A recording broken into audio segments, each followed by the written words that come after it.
예, 두 번째 시간 들어갑니다. 이번에는 이제 디모데후서 4장 6절로 8절 남은 부분을 다 마쳐야 되니까 전제와 지대가 벌써 부어지고 나의 떠날 시각이 가까웠도다. 나는 선한 싸움을 싸우고 줄을 쳐놓습니다. 선한 싸움. 여기 선한 싸움이라고 말하는 것이 그저 속생명파들은 자기의 옛사람과 자기 스스로 자기가 자기와 싸우고 그런 얘기만 했었는데 그거는 그게 속생명파 종교인들의 습성이거든. 지금 바울 사도가 선한 싸움을 싸웠다는 것은 자신의 육적 자아와 싸웠다는 말이 아니라 죄와 세상과 율법의 저주와 싸우되 공중권세를 잡은 사탄의 사자들과 싸운 것을 말하는 거예요. 복음을 위해서 생명 바치고 전도를 한 걸 말하는 것이지 막 자기가 자기를 못 박느라고 날마다 망치질했다 그 소리가 아니에요. 얼마나 안 죽어진 그냥 계속 망치질만 하는 얘기만 해서 아니야. 답답해 죽겠어. 그런데 그런 사람들 말 들어보면 종교인들, 자유인들이 보면 세상 굉장한 사람이네 막 이렇게 들리거든. 굉장한 사람이 아니라 그게 미혹의 영이지. 자기가 자기를 못 박는 게 어디가 있어. 나를 못 박아줄 사람은 남편은 아내, 아내는 남편, 남편과 아내 사이에 못이 잘 안 들어가. 그러면은 자식들이 와서 대못 갖다가 한번 콱 박혀. 박히게 돼 있어. 그건 한번 경험해 보시면 알아. 내 말이 뭔 말이야. 길게 설명 안 할 거예요. 그 다음에 나의 달려갈 길을 마쳤다 그랬는데 사명을 수행하되 후사들이 자신보다 더 큰 일을 능히 할 수 있도록 길러서 둔가시켰다 그 말이에요.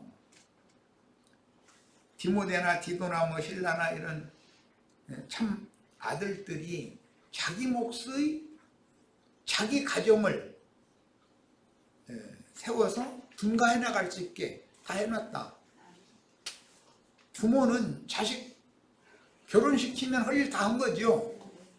그에게 나의 달려갈 길을 마쳤다라는 말은 인생길을 마친다라는 말인데, 인생길을 마친다라는 것은 하나님이 주신 딸, 아들을 결혼시켜서 둔가 딱 시킨 거예요.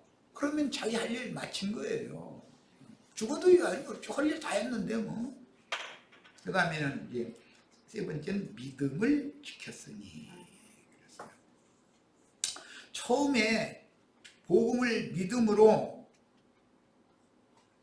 구원이 시작이 됐지만 그 믿음의 시험이 계속 온다 이거예요.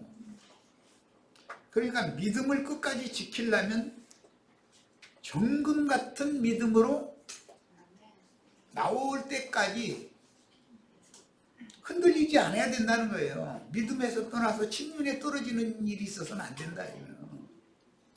만약에 그런 사건이 생겼으면 다시 일어나야지. 오뚜기처럼.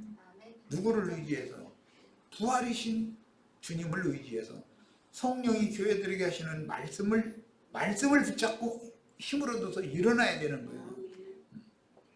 자, 이제후로는 나를 위하여 의의 면류관이 예비되었으므로 세 가지 때문에 그래요. 선한 싸움을 싸웠다라는 말은 사명을 다했다. 나의 달려갈 길을 마쳤다라는 것은 후사들을 세웠다 이거예요. 그 다음에 믿음을 지켰다라는 것은 자기 자신의 문제죠. 이 문제는 바울 사도도 믿음의 시험을 많이 당했다는 걸 전제하는 말이잖아요. 믿음의 시험 없는 사람은 어디가 있겠어요. 이제후로는 나를 위하여 의의 면류관이 예비되었으므로 주 곧 의로우신 재판장이 그날에라는 것은 이 육신의 장막을 벗고 몸의 구속을 받아서 주의 품에 들어가 평안히 쉬다가 첫째 부활로 일어나는 날을 염두에 둔 말이에요. 내게 주실 것이며 그날에 내게 주실 것이며 내게만이 아니라 주의 나타나심을 사모하는 모든 자에게도니라. 주님은 임하심이 있고 나타나심이 있어요.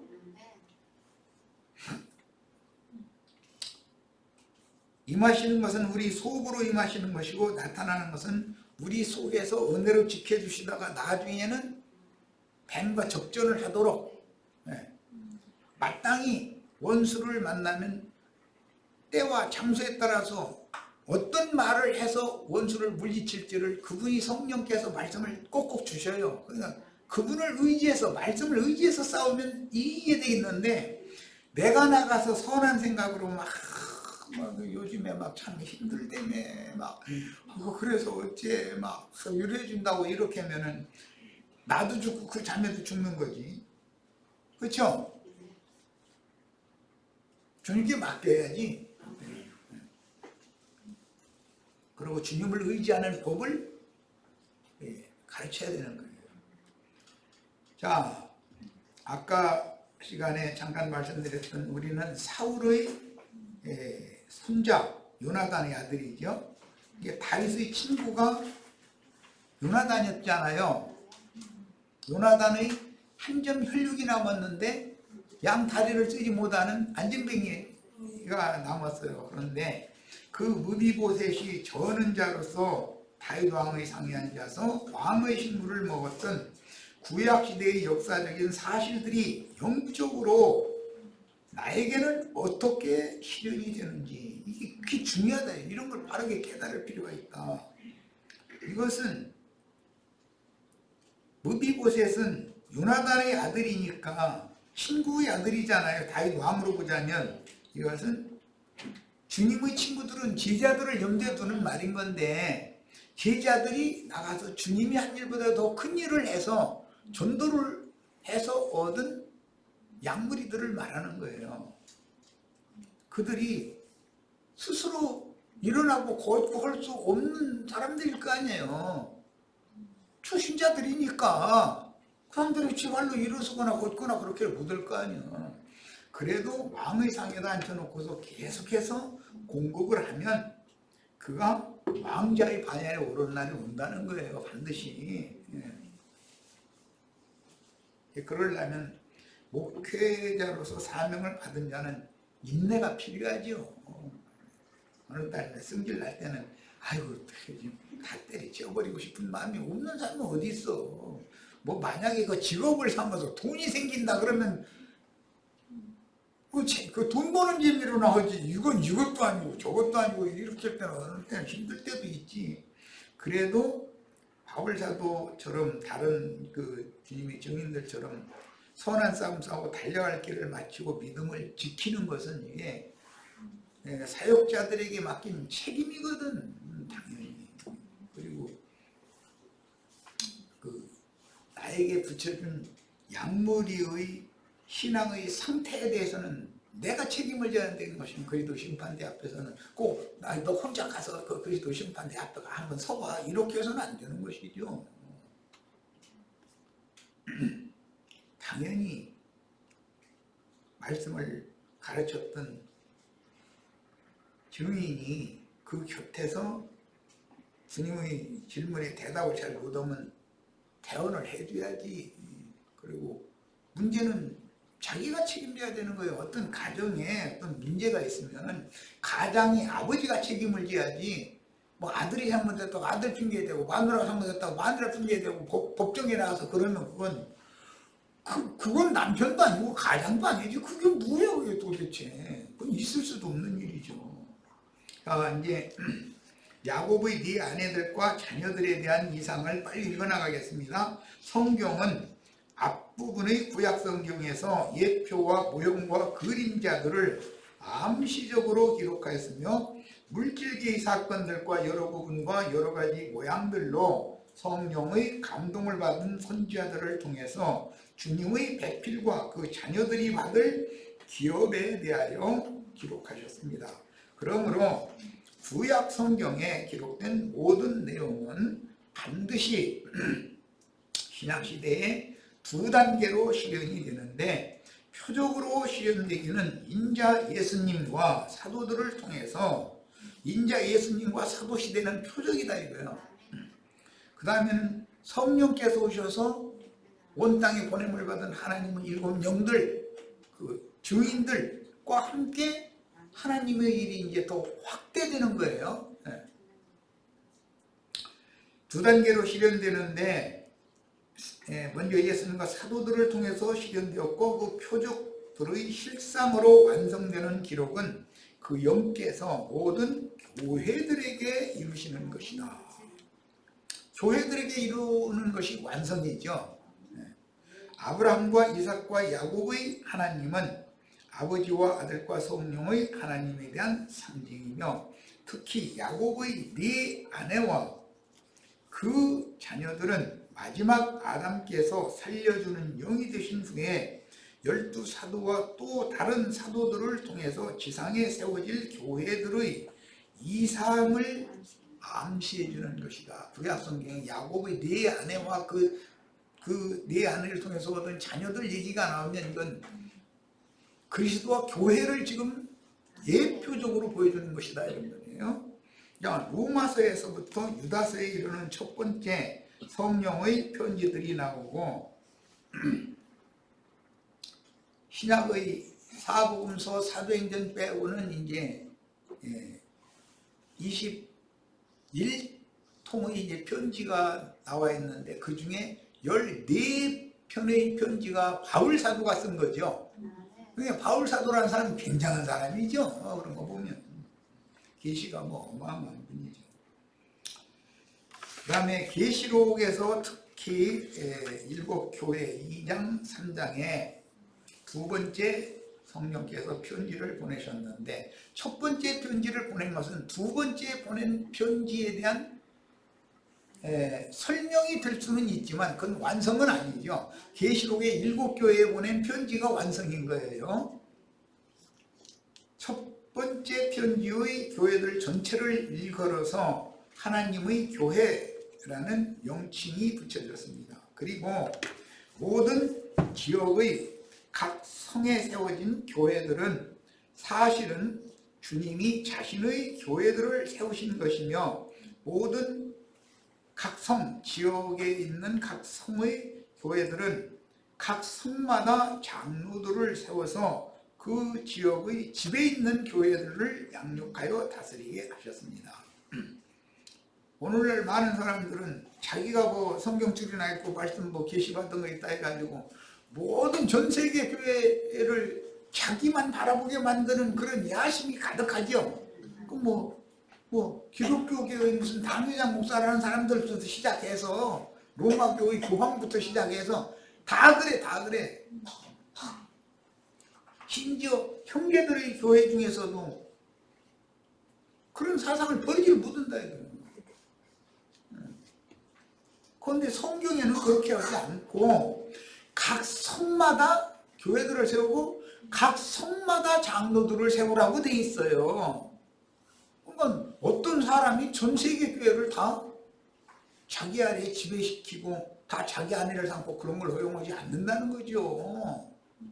그러니까 각 성에 세워진 교회의 장로들은 자기가 맡은 그 약물이 교회를 그리스도의 것으로 중매를 하라는 것이지 자기 것 삼으라는 뜻이 아니다 이거요. 나도한 형제가 아무리 가르쳐도 나도한 형제의 교회는 아니잖아요. 그 있을 수 없는 일이죠. 하나님의 교회, 예수 그리스도의 교회일 뿐이지. 이것을 명확하게 해야 된다. 이것을 명확하게 하지 않으면 적그리스도가 된다 이거예요. 말씀을 아는 것 때문에 적그리스도가 될 수 있는 거예요. 뭔 말인지 아시겠죠?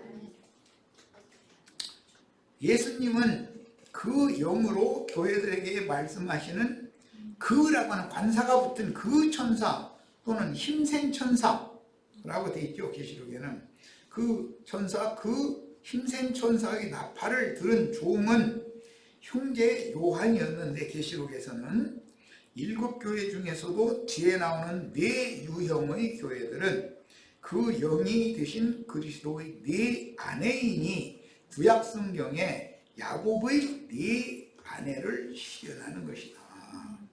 구약 성경 모형이죠.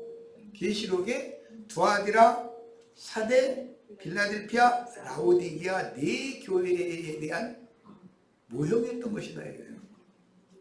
그런데 첫 아내는 레아죠. 레아의 몸종은 실바예요. 레아와 실바는 구약교회를 말하는 것이고 라헬과 비라는 신약교회를 말하는 거다. 상징이다 이거예요.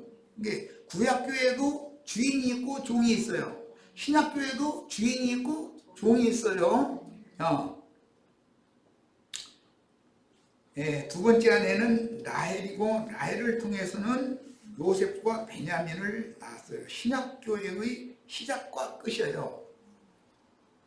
요셉은 인자 예수를 상징한다면 베냐민은 계시록의 마지막 추수를 하는 사명을 맡은 증인들을 대언의 영들이다 그랬는데 상징이다 이 말이에요.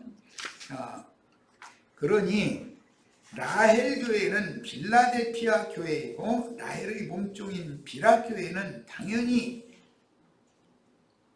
신약교회의 맨 마지막에 나오는 교회는 몸종 교회니까 이것은 라오디게아 교회인데 몸종은 신약교회의 몸종은 유욕을 참지를 못해. 그래가지고 육체의 장자인 르벤, 레아의 맏아들과 간통을 해버려. 상징이다 이것도. 그러니까 정결한 처녀로서 정절을 지키고 끝까지 정절을 지키는 주님의 사랑하시는 교회는 빌라델피아 교회 라헬인 것이지, 성경을 객관적인 교리나 지식으로 많이 안다 해가지고서 모래알갱이가 되어져가지고 각자 다 세상을 개인 플레이하고 저잘난치 않은 사람들, 그런 사람들은 요즘에 그저 가나안 교인이라고 한다고 그러거든만. 누굴 가르쳐도 안 받으려고 그러는 거예요. 지가 질이니까. 근데 하나님 보실 때는 그건 모래알갱이들이고 깜깜한 흑암에 돌아갈 유리하는 별들이다. 이게 유리하는 별들. 이런 걸 알아야 된다. 이미 받은 풍성한 말씀들을 피상적인 지식으로만 취함으로 육적 장자, 로마교의 교부들이죠. 루벤으로 상징됐어요. 레아의 맏아들. 그들과 통관을 해서 하나님의 진리의 말씀 씨를 받는 것이 아니라, 생명의 씨를 받는 것이 아니라 육의 씨를 받았다 이거예요. 그러니까 이스라엘은 그 후로는 그 비라와는 생명의 납을 맺지 않는 거죠. 이런 것은 그리스도의 은혜가 떠나가 버렸다. 그걸 상징하는 거예요. 그러니까 교만한 자들에게서는 그리스도의 은혜가 떠나가게 돼 있는 거다 하는 거예요. 야곱 족속이 에브라 땅으로 가던 도중에서 야곱의 첫사랑이었던 라헬이 죽으면서 나온 베냐민은 계시록 12장에서는 해를 입은 여자로 상징이 돼요. 이건 이제 실현이 된 거죠. 그 다음에 그 여자의 남은 자손들을 비밀스럽게 양육하여 수술시키는 병인들은 여자가 사내 아이를 낳았다 그랬어요. 그 여자가 해를 입은 여자가 낳은 사내 아이는 철장 권세를 받았다 이렇게 돼 있잖아요. 요셉으로 상징된 인자 예수의 사역으로 시작된 천국국식 추수는 광명한 새벽별이신 그리스도 예수를 상징하는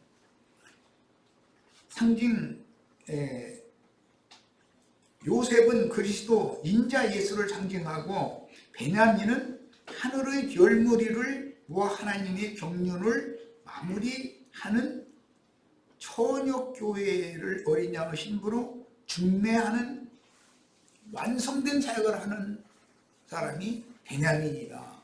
이게 베냐민은 이방인의 때에 말씀을, 음식을 한 그릇만 먹고 또 길냥식을 자기 한 몸만 가지고 있고 또 옷도 한 벌만 입고 그래가지고는 그 사역을 감당을 못한다. 그러니까 5배로 주는 거예요. 모든 걸. 음식도 왕의 상에서, 요셉의 상에서 먹는, 왕의 상에서 먹는 이제 진미를 먹게 하는 건데 5배를, 5그릇을 줘버려. 그리고 길양식도 5배로 줘버려. 옷도 5벌을 줘버려. 왜 그러느냐? 이방인의 시대에 짐승의 때를 대비해야 되기 때문에 강력하고 강화된 영으로 진리를 증거할 줄 알지 않은, 그렇게 강한 영과 담대한 마음으로 진리의 증인으로 생명을 바치는 강한 영이 아니면 이 마지막 사역이라는 건 어렵다는 거예요. 왜? 짐승의 때가 닥칠 거니까. 결과적으로는 짐승과 맞닥뜨려야 되잖아요. 짐승들과. 세상 끝에 베냐민만 추수를 하는 것이 아니라 다른 새 유형의 교회 사자들도 동일한 시기에 추수 사역을, 매 세대 추수는 2000년 동안 없다가 그 이만희나 장길자 말처럼 2000년 동안 추수가 없었다가 이제 지금 추수한다 이런 게 아니죠. 한 세대가 올 때마다 씨 뿌리고 기르고 추수하고, 또 다음 세대가 오면 또 씨 뿌리고 기르고 추수하고로 반복해서 구원 얻을 자의 충만한 수를 채운 다음에야 마무리 추수를 하게 하는 것이지, 2000년 동안 추수가 없었다가 이만희가 와서 추수꾼으로 온다, 이건 말도 안 되는 소리죠. 오죽하면 그걸 내가 그 사람들하고 말다툰 거다. 아니 그러면 베드로, 바울 구원 받았어요? 못 받았어요? 좀 생각해보더니 못 받았다고. 이런 말 듣더라고요. 됐다고 그러고 말하자고. 그럼 왜 베드로의 말, 바울의 말을 왜 인용해가지고서 신천지 사람들 종사 없는 말로 인용을 하느냐? 구원도 못 받은 사람의 말을 뭐라고 하느냐? 구원도 못 받은 사람의 말이 성경이라는 말이냐? 이랬더니 또 입 딱 다물고 나만 요 쳐다보고 됐다고 나 간다고 이제 헤어진 적이 있어요.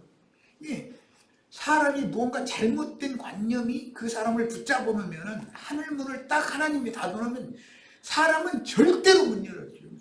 근데 그걸 이 사람들은 너무나 완악하고 견고하게 이게 하늘문이 닫혀있기 때문에 아무리 문 열으려고 해도, 내가 이제 돌아서면서 당신은 무덤 속에서 시체 썩는 냄새 맡아가면서 시체나 파먹고 있어. 구더기가 돼가지고 그러고 있어. 나는 갈 거예요. 그게 뭔 말을 하는지도 못 알아들어. 사람들은. 나도 다 생각이 있어서 하는데, 내가 아무리 무덤문 열어주려고 아무리 밀어 제껴도 이 바위가 인봉돼 가지고서 굳게 닫혀 있어서 오무지 이게 안 열린다고. 당신 그러다 돌아가셔. 그러다 돌아가시라고 그런 시백기 얘기가 안 되는데. 레아 교회인 두아디라 교회에서는 루벤, 시몬, 레위, 유다, 이사갈, 스불론 자식이 6을 낳죠. 로마교가 자식은 제일 많이 낳았다는 거예요. 그러니까 출생되고, 레아의 몸종인 실바는 로마교에서 개혁을 했다고 하는 사대교회죠. 그렇지만 그 로마교 교구들의 교리, 그 씨는 그대로 받아들이죠. 뭐 내일 모레 기쁘다고 좋으셨네 뭐 이제 하는 그런 것부터 시작해서 삼위일체 뭐 예정론 뭐 막 사람이 막 도를 닦고 막 선을 행하고 해가지고서 하나님 앞에 연락이 되려면 날마다 못 박게 해도 날마다 그냥 못 넣고 못을 박는 거 그냥 단번에 박아서 죽어서 끝나야지. 날마다 그냥 평생토록 못만 박어? 그러면 그래야 된대. 그럼 굉장히 신령한 것 같으죠? 그 말은 나는 옛사람이 아직도 안 죽었다 그 말이니까 신령한 말이 아니지. 참 보통 답답한 사람들이 아니에요. 자, 그 다음에 실바를 통해서는 갓과 아셀이 출생되고, 훗날 세겜성에서 레아가 6 아들과 딸 하나를 낳는데, 레아가 낳은 딸 디나는 할례받지 못한 세겜성의 주장에게 강간을 당하여 더럽힘을 받았고, 그 추장은 죽임을 당했으니까 하나님의 법칙에서는 두 남자한테 시집 보내는 일은 없는 거니까 하나님이 허용을 하신 사람이 아니면 정식 이혼이 되고 이혼 증서를 받아가지고 이혼을 했거나, 정식 혼인관계에 부모의 허락을 받아서 혼인관계에 있는데 남편이 죽었으면 재혼이 허락이 되지만, 그런 경우 혼인이 허락이 안 된다 이거예요. 이런 이치를 알아야 돼. 그러니까 그리스도는 더럽혀진 여자에게 무조건 장가드는 건 아니다. 그가 은혜를 입어서 예수의 피로 속생명이 희생을 받아서 회개하고 돌이켜서 땅이 태가 고침을 받은 여자와 성령이 혼인을 하는 것이지, 강간당한 여자하고 혼인하는 것은 아니다 이거예요. 그런 것은 모세오경을 읽으면 내가 긴 얘기 안 해도 자연히 알게 돼 있어. 근데 성경을 읽어도 이게 뭔 소리를 모르지 사람들이. 자, 로마교와 개신교 그리고 루벤과 통관함으로 로마교의 육적 신앙으로 되돌아간 라오디게아 교회는 천국의 기업 밖에 있게 된다.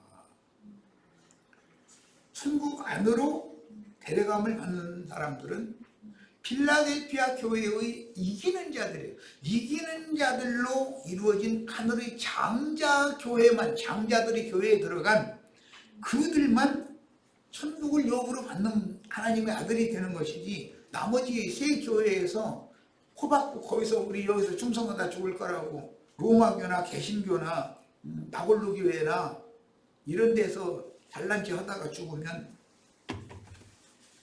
안 믿은 것이 아니라 믿었는데 천국 바깥 어둠에 버려둠을 당하고 심지어 처우로는 쫓겨나 버린다는 거예요. 그런 이치를 알아야 돼요. 그런데 기독교계는 믿는 자 천당, 불신자 지옥이라는 이게 완전히 세뇌당에 있어가지고 믿었는데 왜 바깥 어둠에 쫓겨나느냐 이러고 따져. 성경에 있으니까 바깥 어둠에 버려두고 나중에 쫓아낸다고 돼 있잖아. 그러면 그게 뭔 소린가를 깨달아야지 주님 앞에.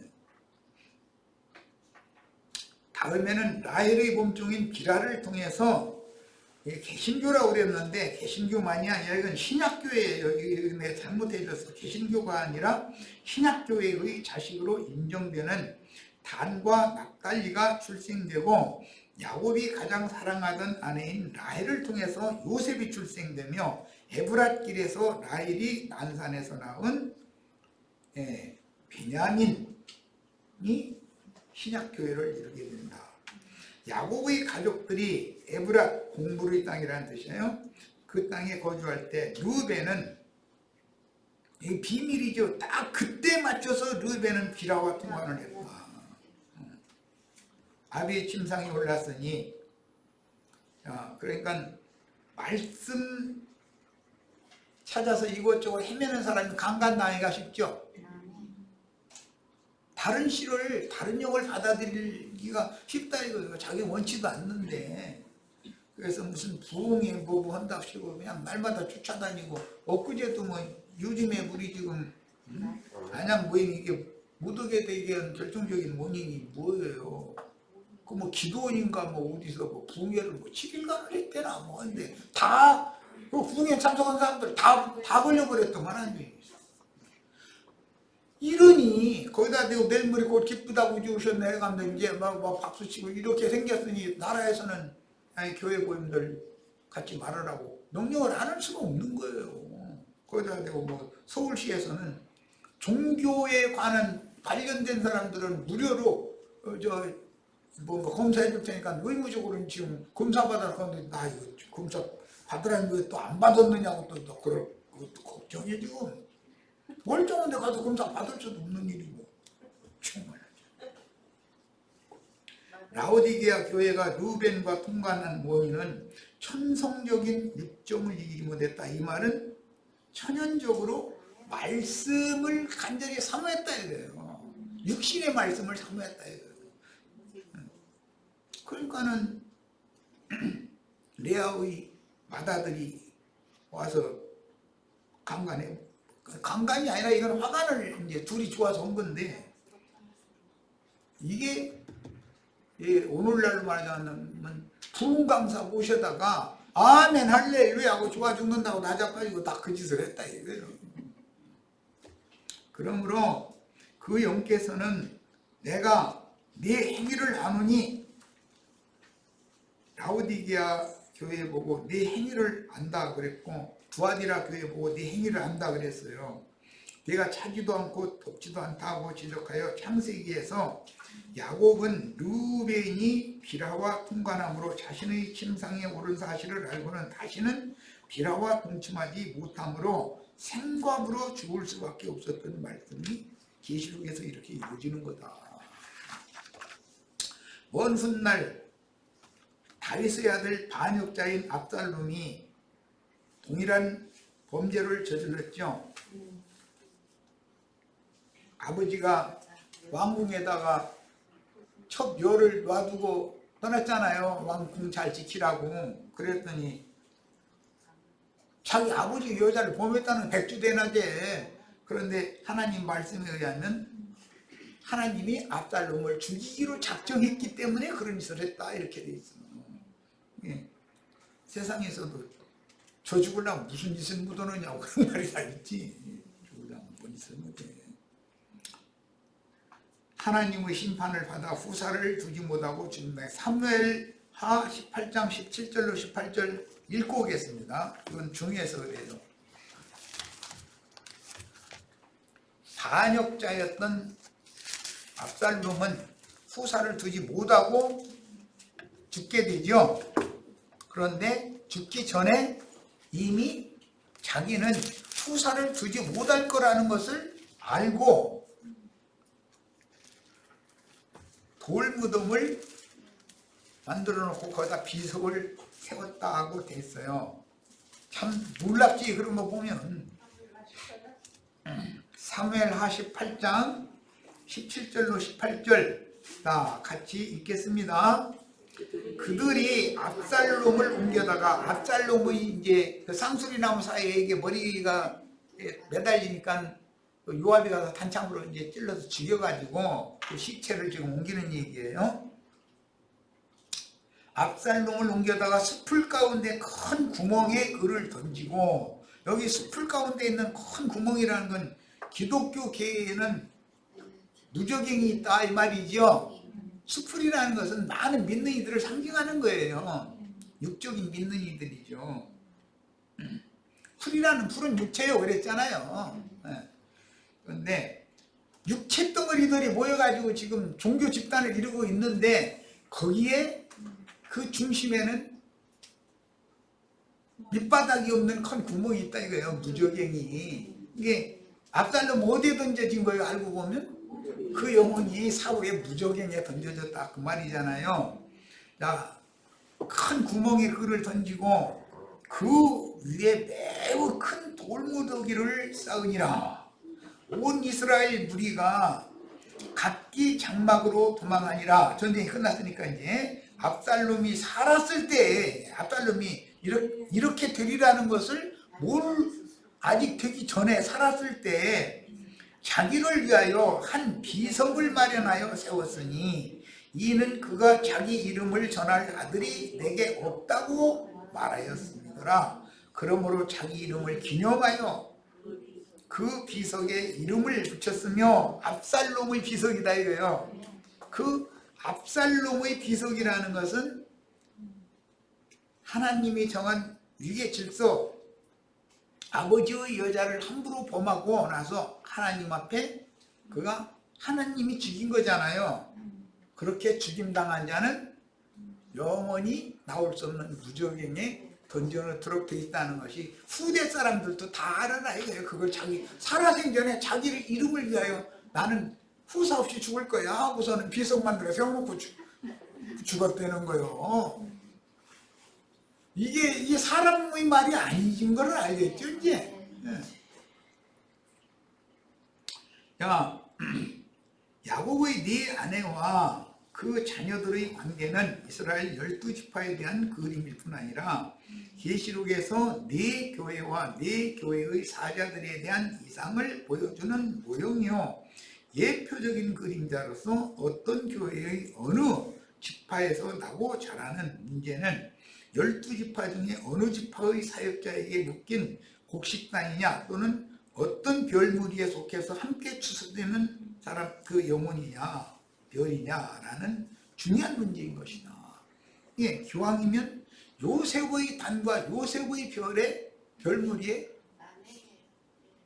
함께 추수가 되어져야 영원한 세계에 올 익은 알곡으로 추수되는 거 아니냐 이런 말이에요. 쉽게 표현하자면 자, 누구에게 맡기신 양무리는 자신의 영혼을 목양하는 목자의 기업에 함께 참여하게 마련이므로 어떤 무리를 인도하는 목자가 어떤 이상을 받아서 목양하느냐와 필연적으로 관계가 되고 어떤 밭에서 추수하는 일꾼에게 곡식단으로 묶이느냐.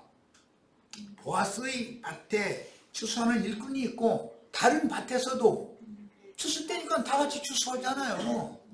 기왕이면 보아스의 일꾼들에게 곡식단으로 묶여지면 보아스와 루스의 소유가 되지 않냐 이 말이에요. 말하자면 이것은 성경이 여러 해서 천문공사를 이렇게 비유를 해놓는 거예요. 자, 이제 우리는 네 교회의 유형 중에 어떤 교회의 사자에게 주신 이상과 계시를 따라서 신앙생활을 실행할 것인지를 스스로 영감으로 결정해야 하는데 현세의 교회들이 어떤 실행을 하는지를 살펴보면 네 교회의 유형 중에서 어떤 교회의 유형에 내가 속해 있는지는 스스로 영감을 통해서 알 수 있지 않냐 이 말이에요. 그 영으로 모든 교회들에게 말씀하시는 주님은 책망이나 회개를 촉구하시는 모든 말씀들을 다 받아야 된다. 모든 교회들에게 주신 7교회 주신 말씀은 모든 교회 이기는 자들마다 다 받아들여야 되는 거예요. 칭찬과 격려의 말씀들도 받아야 되고 회개를 촉구하는 책망의 말씀도 받아야 되는 거예요. 왜? 우리는 혈과 육의 몸을 첫 장막을 여전히 입고 있으니까 꾸중의 말씀도 당연히 받아들여야죠. 거듭난 영혼만 있는 게 아니잖아요. 거듭난 영만을 강조하는 영지주의라고 그래요. 자, 7교회 중에서 나머지 3교회에 속했으나 새 유형의 교회들에서는 나와야 하며 빌라델피아 교회에 들어와서는 다시는 나가지 말고 하나님의 집의 얼굴이요 간판과 같은 기둥들이 되어야 되는 것이다. 그러므로 당연히 새 유형의 지상교회들에서는 나와서 하늘에 기록한 장자들의 교회를 실행하는 모임에 가서 그 모임이 저희 주께서 뱀의 낯을 피하여 준비해 놓으신 곳이지요. 그곳에 가야 된다 반드시. 올익은 곡식과 광명한 별무리가 되도록 공역함으로 구형과 신부가 오라 하시는 곳으로 가서 단체로 묶여서 추수가 되는 것은 알갱이 하나씩 가져가는 것이 아니에요. 그건 완전한 추수가 아니에요. 음부로 데려가는 것은 알갱이를 하나씩 따로 데려가죠. 그러나 승천의 때 부활, 생명의 부활에 참여해서 신부성에 들어가는 것은 함께 들어가는 거예요. 함께. 음부로 데려가시는 것은 개인을 데려가는 것이죠. 이 말을 잘 이해해야 돼요. 사람마다 죽는 날과 시가 다 달라요. 그러나 온전한 구원을 이룬 후에 생명의 부활에 참여하여 신부성에 들어가는 것은 5처녀가 함께 들어가는 거예요. 금기름을 준비한 5처녀가 혼자 들어가는 것이 아니에요. 거기서는 이런 성경의 그 증거를 정확하게 이해를 해야 돼요. 그러니까 사람이 죽으면 천당 간다가 아니라 이 생에서 아직은 죽으면 어디로 가느냐? 음부의 주님의 품에 들어가서 쉬다가 마지막 나팔 소리가 나면 지금 나도 형제가 마지막 나팔 부는 거 훈련시키고 있죠? 그때는 짐승, 용도 나팔 부는 자들을 또 보낸다 이거예요. 거짓 나팔 부는 자들을. 양쪽에서 나팔 부는 것이 아마겟돈 전쟁이라는 거 이미 여러 번 말씀드렸어요. 이렇게 해서 그들은 그들의 추수를 할 거고, 추수를 해서 어디로 데리고 가느냐? 영영한 불못으로 영원히 데려가는 거예요. 이제. 예. 주님이 보낸 증인들은 또 진리의 나팔을 불어가지고 영혼들을 얻어서 어디로 데려가느냐? 어린 양의 신부성으로 데려간다 이거예요. 이것이 성경 이야기다. 그러므로 우리는 성경을 읽을 때는 이런 경륜을 정확하게 알고 읽어야 된다는 거예요.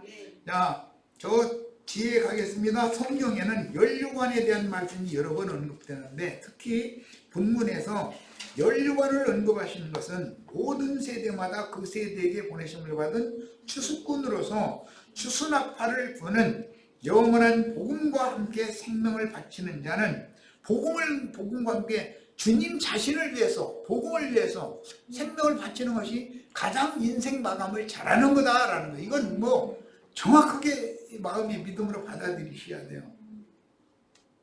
그 다음에 빌라델피아 교회의 이기는 자들은 생명의 면류관, 자랑의 면류관, 의의 면류관, 온 영광의 면류관 뭐 등등 이미 받았다라는 사실을 상기시켜서 그들이 받은 인내의 말씀과 사역에 대한 확신을, 네가 이미 받은 면류관을 뺏기지 않도록 뺏기지 말아라 그랬어요. 그런데 이미 면류관을 받아놓고도 뺏길 수 있다는 것은 또 미혹될 우려가 있다 이 말이에요. 믿음에서 떠나 침륜에 떨어져가지고 멸망에, 뭐 완전한 멸망은 아니지만 바깥 어두운 데 쫓겨나는 대열로 가버릴 수도 있다는 거예요. 자, 네게 가진 것을 굳게 잡아 이미 받은 멸류관을 아무에게도 뺏기지 말아라 라고 하신 말씀에서 빌라델피아 교회의 이기는 자들은 추수의 일을 위한 영원한 복음의 계시인 다윗의 열쇠다 그랬는데, 이것은 예수 그리스도로 말미암아 주시는 천국 열쇠, 베드로가 받았고 나중에 바울이 또 받았어요. 자, 바울이 받은 건 성령의 계시로 받은 거고, 베드로가 받은 건 인자 예수께 받은 거예요. 그러므로 죽기를 두려워하는 자들은 천국 문을 여닫는 열쇠와 함께 면류관도 누군가에게 뺏길 수가 있다. 그래서 5달란트, 2달란트, 1달란트 비유의 말씀에 보면 1달란트 받았던 사람들은 이미 가졌던 것도 뺏겨버리죠. 뭔 소리인지 아시겠죠? 이제는. 자, 빌라델피아 교회는 모두가 열린 문을 통해서, 열린 문이라는 것은 주님께서 천국 열쇠를 맡긴 종을 보내서 계시의 말씀을, 그가 받은 계시의 말씀을 같이 받게 만들어주면 다 문이 열리는 거잖아요. 무덤 문이 열리고 하늘 문이 열리는 거예요. 자, 열린 문을 통해서 하늘의 계시들을 보고 들었으며 피를 나는 지체들이지만 죽기를 무서워하여 진리를 담대하게 선포하고 증거하는 일에 적극적으로 나서지 않을 때는 나를 버리고 그런 사명을 맡겼어. 그런 계시를 주셨어. 그런데 활용을 안 해. 이것은 1달란트 받은 사람이 보자기에 싸가지고 땅속에다 묻어놨다고 도로고 1달란트를 내놨다고 이렇게 돼 있죠. 그런 경우에는 주님께서 나를 버리고 생명을 아끼지 않고 충성을 다해서 이 하늘이 보여주신 계시의 말씀을 온 땅에 전파하는 것을 인생의 가치, 목표로 삼는 종을 결국은 찾아내가지고 그에게 상을 주실 거다. 나는 상을 뺏긴다. 이런 것을 염두에 두셔야 돼요. 이 말을 염두에 꼭 두셔야 돼요.